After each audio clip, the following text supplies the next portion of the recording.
Hey folks, today we're taking a look at the Ultra-lite plate carrier from Velocity Systems. So this one I got in trade. I don't need it. So if you're not familiar with the garage sale page, feel free to head on over there after this. I'll try to put a link in just the channel profile, but it's where kind of all the excess stuff goes. So again, Ultra-lite plate carrier from Velocity Systems. Has Mayflower tags in it. Threw me off. I was dumb. Didn't search Velocity, and I thought it was DLX, so I was throwing that in there. Couldn't find it, but got it now. We get on the table, take a look at it. It has some good things going for it, notably the Scarab style shoulder straps. Also has some odd things going for it. The plate bags feel undersized to me. I'll show you what I mean once it's on the table. Should be a quick video. See you guys at the table. All right, so we'll try to keep this one short and sweet, not because there's anything necessarily wrong with this thing, just because it shouldn't need a whole lot of time. All right, so medium plate bags, both front and back. I checked the website. They don't describe what medium means to them. The description on this felt lacking, and then I looked at some other things on the site, and I think it's just how Velocity's site is set up. No harm or foul on them, I guess. Just a little vague in descriptions. So it has their kind of goofy DLX style laser cutting here, which is very pull the dot friendly. If you've ever tried to feed that through just laser cut slits, it can be a little bit of a challenge. The Blue Force gear, where there's like the actual removed chunks, are probably the easiest to work with, but you lose a little bit of the flexibility because you do have kind of the same limitations up and down as you do with traditional PALS webbing, whereas this kind of every row works as its own row. You're not stuck. You can stagger pouches real easy on this. All right, so that's a win. I like the kind of triangular cuts there. They work out well. You don't get any extra movement on your pouches. They're pretty stable. All right, so this thing does have a placard, so it is more placard friendly than most of the Velocity setups that are out there. This one has one. All right, so automatically more placard friendly than the rest, where you have kind of that kangaroo pouch that may be placard friendly or kind of afterthought placard friendly, or the kind of worst setup they offer where it's just strips of Velcro. Terrible continuity on there. So kudos to Velocity on that, getting a actual placard on here. Their placards, to me, are kind of woefully lacking. However, this one does appear to be at least full size, so you could put M4 pouches on here and don't have some crazy undersized placard like you've seen in some of my other videos. Right, nothing else to write home about. Up top here, you don't have any kind of admin pocket. You do have what is essentially a 4x4 field there. And it comes with the surface mount side release buckles, and those are on there very nicely with some vertical cut webbing chunks there if you need it. If you don't, it makes a good push-to-talk mounting point. I don't think you'd run into any issues with not having buckles on this placard. It does have nice continuity, but if you were using G-hooks or something like that, you'd free up that top row for your mounting if you needed it. All right, looking at the closure of the plate bag, so this is medium ESAPIs and backers, and this is kind of barely hanging on. I don't think you're going to dump your plates.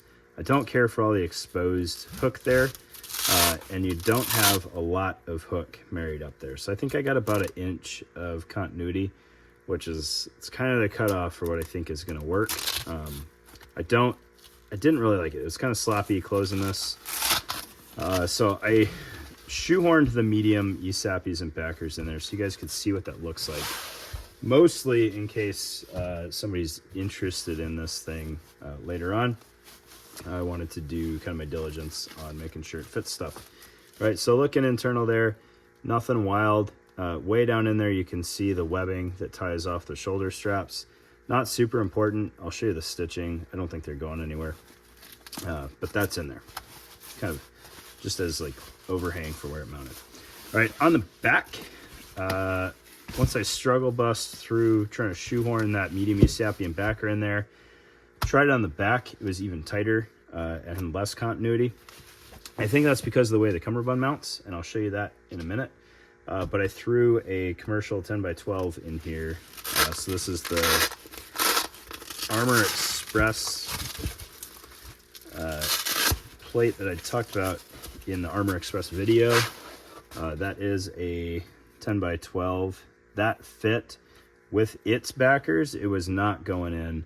The plate fits better than the ESAPI. The bundle, especially on the back, didn't work either.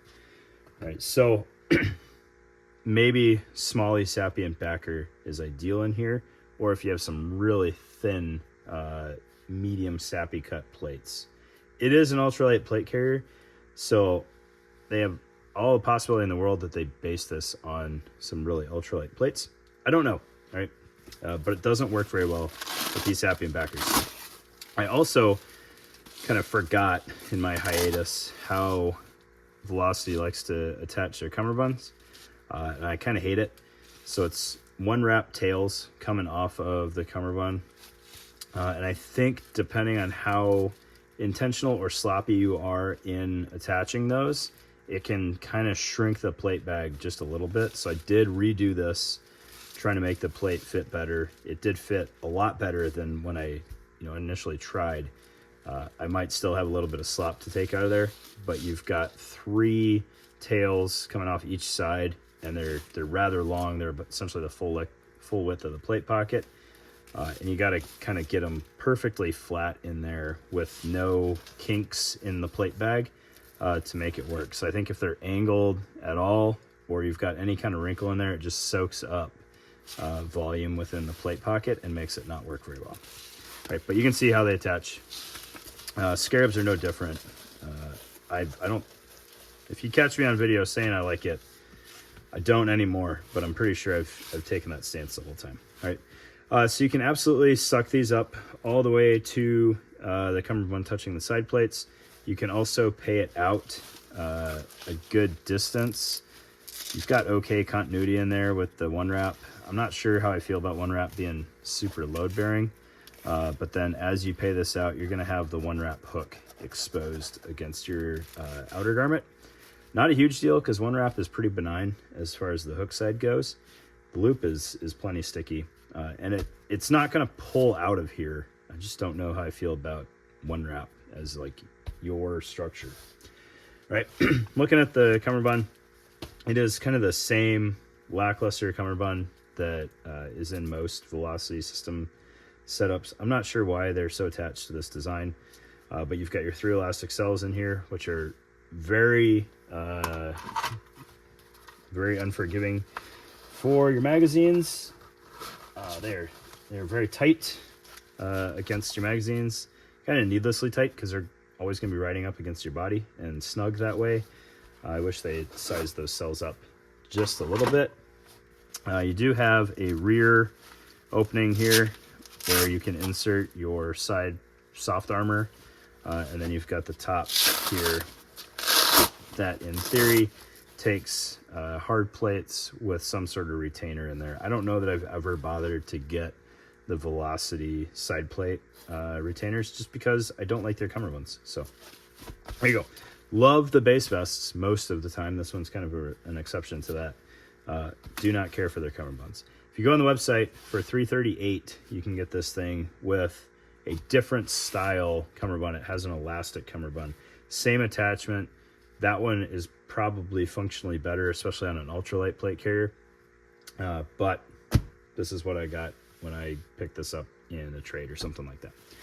All right, shoulder straps are Scarab style shoulder straps, which I like a lot. They've got the D-ring on both sides, so they are free floating kind of, and can move wherever you need to. So if you've ever been burned by the angle of shoulder straps on a plate carrier, this is the way to go to fix that, or at least to know that you're going to fix it.